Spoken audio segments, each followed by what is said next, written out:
Good news, last month मुझे नई नौकरी मिली। एचआर का कॉल आया, congratulations, we are offering you package of 12 lakh. मैं खुश, नई गाड़ी, घर का अपग्रेड, दिमाग में बहुत सारे सपने। उसके साथ दिमाग ने एक और कैलकुलेशन की, 12 लाख यानी 1 लाख महीने का। पर जब इस महीने सैलरी आई, मेरे हाथ में आए 68,500 यानी 68,500 रुपीज़। आज हम डिकोड करेंगे पेरोल को कि कैसे 12 लाख के पैकेज में 3.5 लाख से ज़्यादा फैंटम वेरिएबल या रिटायरल में चला जाता है।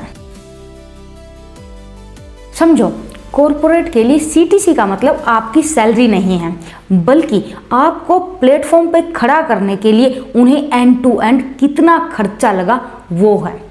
और हर कंपनी इस सीटीसी को मेनली 3 पार्ट्स में बांटती है और मोस्टली कोई भी एम्प्लॉय उन पर ध्यान नहीं देता। बकेट 1, द फैंटम रिटायरल्स, जिसमें ग्रेजुएटी और ईपीएफ आते हैं।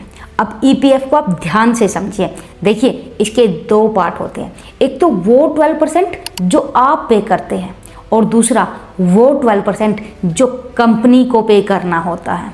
और जब वो सीटीसी की बात करते हैं, वो जो कंपनी पे करती है वो भी उसमें ऐड होता है, जो आपने कभी सोचा नहीं। दूसरा, कॉस्ट ऑफ ग्रेजुएटी, यानी वो इनकम जो अगर आप कंपनी के साथ 5 साल तक रहे तब मिलेगी, बट कंपनी ने उसकी कॉस्ट भी आपकी सीटीसी में डाल दी। अगर आपने कंपनी 2 साल में छोड़ दिया, वो पैसा तो कभी भी आपके हाथ में आएगा ही नहीं। Bucket number 2, non cash perks.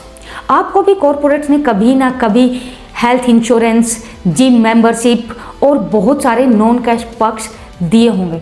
वो आपने यूज किए या नहीं किए, उससे कुछ मतलब नहीं। कंपनी उन नॉन कैश पर्क्स के कॉस्ट का पर एम्प्लॉय एवरेज निकालती है और वो आपकी सीटीसी में चुपचाप चिपका देती है। अब आते हैं उस तीसरे बकेट पर जो सबसे बड़ा हार्ट ब्रेक बनता है, और वो है वेरिएबल पे। कंपनीज मोस्टली 15 to 13% का वेरिएबल पे देते हैं। आपको लगता है कि यार मेहनत करेंगे तो बोनस तो मिल ही जाएगा, पर आपने उसमें एक छोटा सा नोट नहीं पढ़ा होता कि ये परफॉर्मेंस बोनस सिर्फ आपकी परफॉर्मेंस पर डिपेंड नहीं करता, ये कंपनी की परफॉर्मेंस मैट्रिक्स पर भी डिपेंड करता है कि 70% कंपनी ने कैसा परफॉर्म किया और 30% आपकी परफॉर्मेंस। अगर मार्केट डाउन है या किसी भी कारण से कंपनी टारगेट हिट नहीं कर पाई, कंपनी का परफॉर्मेंस अच्छा नहीं रहा, तो कंपनी आपको आराम से बोल सकती है कि भाई आपके वेरिएबल पे का हम तो 30 या 40% ही दे पाएंगे। तो बात अब ये आती है कि एक middle class employee in corporate jargon से कैसे बचे। तो सबसे इम्पोर्टेंट ये 2 रूल याद रखो।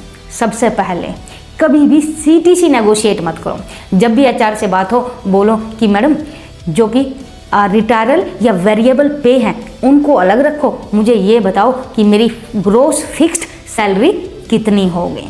अगर आपका फिक्स्ड अमाउंट ज़्यादा होगा तो ऑब्वियसली आपकी इन हैंड सैलरी भी ज़्यादा होगी। और नंबर 2, द 70% थ्रेशोल्ड।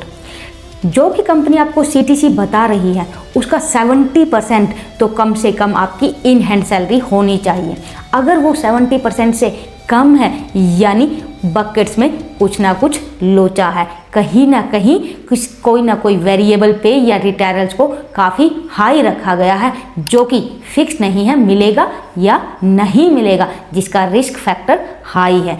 तो always focus on your fixed. हजारों लोग हर साल इस सीटीसी के जंजाल में फंसते हैं। कई बार तो जॉब चेंज सिर्फ सीटीसी के चक्कर में हो जाती है और फिर पता चलता है कि इन हैंड सैलरी तो पहले वाली सैलरी से भी कम थी।